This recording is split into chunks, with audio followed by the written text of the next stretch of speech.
وقال النبي عليه الصلاة والسلام حفت الجنة بالمكاره وحفت النار بالشهوات أو كما قال النبي عليه الصلاة والسلام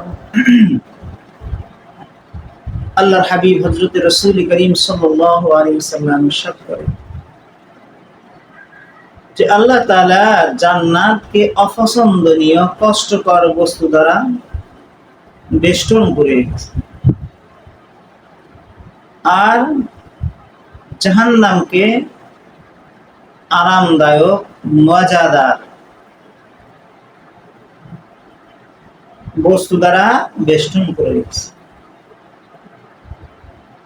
তিরমিজি শরীফের মধ্যে আরেকটি লম্বা হাদিস এই প্রসঙ্গে আল্লাহর হাবিব হযরত রাসূল করিম সাল্লাল্লাহু আলাইহি ওয়াসাল্লাম বলেন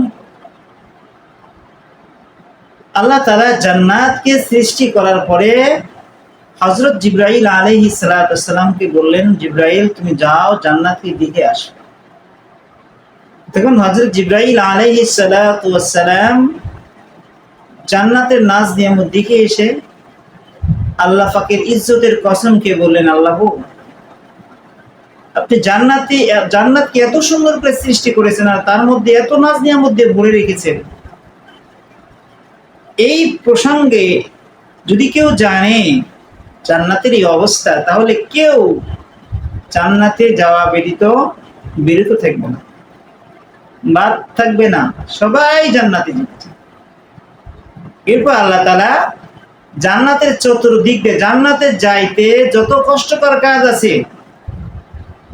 সে সকল কাজ করলেই জান্নাতে যাওয়া যাবে, এই সকল কষ্টকর কাজ দিয়ে চতুর্দিক দিয়ে বেষ্টন করে করার পরে আল্লাহ তাআলা জিবরাইল আলাইহিস সালাতু ওয়াস সালামকে আবার বললেন, জিবরাইল এবার তুমি গিয়ে দেখে আসো জান্নাত। এবার হযরতে জিবরাইল আলাইহিস সালাতু ওয়াস সালাম জান্নাতকে দেখে এসে আল্লাহর ইজ্জতের কসম খেয়ে বললেন, আল্লাহ গো আমার তো মনে হচ্ছে জান্নাতে কেউ যেতে পারবে না, জান্নাতে যাইতে এত কষ্টকর কাজ করতে হবে, এত পছন্দনীয় কাজ। বন্ধুরা, এই যে আল্লাহ তাআলা জান্নাতকে চতুর্দিক দিয়ে জান্নাতকে বেষ্টন করে কিন্তু কষ্টকর কাজ, সেটি কি? সেটি হচ্ছে এই দুনিয়াতে শরীয়তের যাবতীয় বিধিবিধান আল্লাহ তাআলা আদেশ এবং নিষেধ। আল্লাহ তাআলা আদেশ করেছেন নামাজ পড়ো, আকিমুস সালাত, এই যে 5 ওয়াক্ত নামাজ উত্তম রূপে ওযু করে পড়া অনেক কষ্টকর কাজ। এবং মাহে রমজানে রোজা রাখার 30টি রোজা রাখার আদেশ, সব কিছু পরিহার করে রোজা রাখা, না খেয়ে থাকা, হালাল স্ত্রীর সামনে থাকার পরেও তার সাথে সঙ্গম না করে বিরত থাকা আল্লাহর ভয়ে, এটা কষ্টকর। এই কষ্টকর কাজই হচ্ছে জান্নাতের চতুর্দিক দিয়ে বেষ্টন করা। ওয়াতুজ যাকাত, টাকা প্রদান করা, যাকাত দিয়ে দেওয়া, নিজের ক্যাশ থেকে টাকা বের করে দেওয়া, এটা বড় কষ্টকর। পর্দা করা বড় কষ্টকর, দান খরচ করা বড় কষ্টকর, হজ করা বড় কষ্টকর। এই কষ্টের মধ্যেই হচ্ছে জান্নাত, এই কষ্টটাই হচ্ছে জান্নাতের চতুর্দিক দিয়ে কষ্ট দ্বারাই বেষ্টন করা।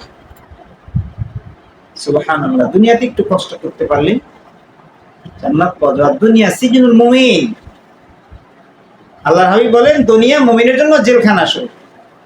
জেলখানায় যারা থাকে, যেমন মনে ইচ্ছা চলতে পারে না, ঠিক দুনিয়ার মধ্যে মুমিন বান্দা, খাস আল্লাহর ওলি যারা, তারা মনের চাহিদা অনুযায়ী চলতে পারবে না, আল্লাহর চাওয়া অনুযায়ী চলতে হবে, নবীর তরিকা অনুযায়ী চলতে গেলে একটু কষ্ট হবে। আর এই কষ্টটাই মধ্যে পার হলেই জান্নাত। সুবহানাল্লাহ। ওয়াকুফাতিন নারু বিশহাওয়াত, আল্লাহর হাবিব বলেন আল্লাহ তাআলা জাহান্নামকে আরামদায়ক, আনন্দদায়ক, মজা লাগে এই ধরনের কাজ দ্বারা, কর্ম দ্বারা বেষ্টন করে রেখেছে। আল্লাহ তাআলা হযরত জিবরাইল আলাইহিস সালাতু ওয়াস সালামকে জাহান্নাম সৃষ্টি করার পরে প্রেরণ করলেন, জিবরাইল তুমি গিয়ে জাহান্নাম দেখে আসো। হযরত জিবরাইল আলাইহিস সালাতু ওয়াস সালাম জাহান্নাম দেখে এসে আল্লাহর কাছে আল্লাহর ইজ্জতের কসম খেয়ে বলেন, আল্লাহ গো আমার তো মনে হয় কেউ জান্নাতে জাহান্নামে যাবে না। এত কঠিন জায়গা, এত নিকৃষ্ট জায়গায় কেউ যাবে না। এবার আল্লাহ তাআলা জাহান্নামের চতুর্দিক দিয়ে ওই আরামদায়ক বস্তু, খাহেসাতের বস্তু, মজাদার, যা আল্লাহ নিষিদ্ধ করেছেন, ওগুলো দিয়ে যখন চতুর্দিক দিয়ে বেষ্টন করার পরে জিব্রাইলকে বললেন, জিব্রাইল এবার তুমি পুনরায় জাহান্নাম দিকে আসো। হযরত জিব্রাইল আলাইহিস সালাম এবার জাহান্নাম দিকে এসে আল্লাহর কাছে বললেন, আল্লাহ গো, আপনার ইজ্জতের কসম, আমার তো মনে হয় কেউ জাহান্নাম থেকে বাঁচতে পারবে না, তাই লোকই জাহান্নামে যাবে। কারণ এত মজাদার জিনিস যেগুলা করতে গেলেই মানুষ জাহান্নামে বেজে যাবে। যেমন জাল পেতে রাখে না, যারা জাল পেতে রাখে জেলেরা, তোর জেলে মাছ বেজে যায়, এরকম জাহান্নামের চতুর্দিকে এমন মজাদার কাজ বেষ্টন করে রাখছে যে এই কাজগুলো করতে গেলে মানুষ জাহান্নামে। যেমন সুদ খাওয়া, ঘুষ খাওয়া বড় মজাদার, প্রতি মাসে 10,000 20,000 3-4 হাজার টাকা ইনকাম হচ্ছে সুদে কারবার করে। তো বাজারে গিয়ে সেই লোকটাই তো বড় মাছ কিনবে, ভালো মন্দ কিনবে, মজা। আল্লাহ তাআলা নিষেধের মধ্যে যে দুনিয়া শয়তান মজা লাগাই দিয়েছে। এই মজাদার কাজ করতে গিয়ে সে জাহান্নামে নিক্ষেপিত হবে। নাউযুবিল্লাহ। রোজা না রাখলেই তো সারাদিন খেলাধুলা করে মজা, নামাজ না পড়ে শীতকালে দিন প্রচন্ড শীতের মধ্যে ওযু করা বড় কষ্টকর, ওযু না করে ঘুমায় থেকে নামাজ ত্যাগ করলে এটা মজা, এই মজার মধ্যেই জাহান্নাম। পর্দা না করে চলা মজা, এর মধ্যেই জাহান্নাম। হজ না করে সেই টাকাটা বিলাসিতা করে বিভিন্ন গুনার কাজে ব্যয় করা, এটা মজা, এর মধ্যেই জাহান্নাম। বন্ধুরা, দুনিয়াতে এই আরামদায়ক কাজ আল্লাহ তাআলা নিষেধ করছেন, তো নিষিদ্ধ কাজের মধ্যে এক ধরনের মজা শয়তান করে দেয়। এই মজা যদি কেউ ভোগ করতে গিয়ে আল্লাহর হুকুমকে পরিত্যাগ করে, রাসূলের তরিকাকে ত্যাগ করে, তাহলে এর মধ্যে মজা আছে ঠিক, কিন্তু এটার মধ্যে জাহান্নাম। এই জন্য আল্লাহর হাবিব বলেছেন, হুফফাতিল জান্নাতু বিল মাকারিহি ওয়া হুফফাতিন নারু বিশ শাহাওয়াত। জান্নাতকে কষ্টকর কাজ, অপছন্দনীয় কাজ দ্বারা বেষ্টন করে রেখেছেন, আর জাহান্নামকে আরামদায়ক মজাদার কাজ দ্বারা বেষ্টন করে রেখেছে।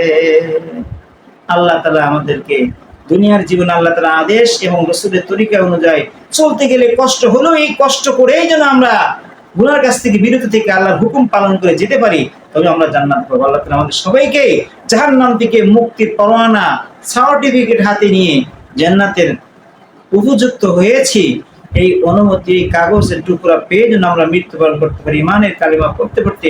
আল্লাহ তাআলা আমাদের সবাইকে তৌফিক দান করুন। ওয়া আখিরু দাওয়ানা আলহামদুলিল্লাহ।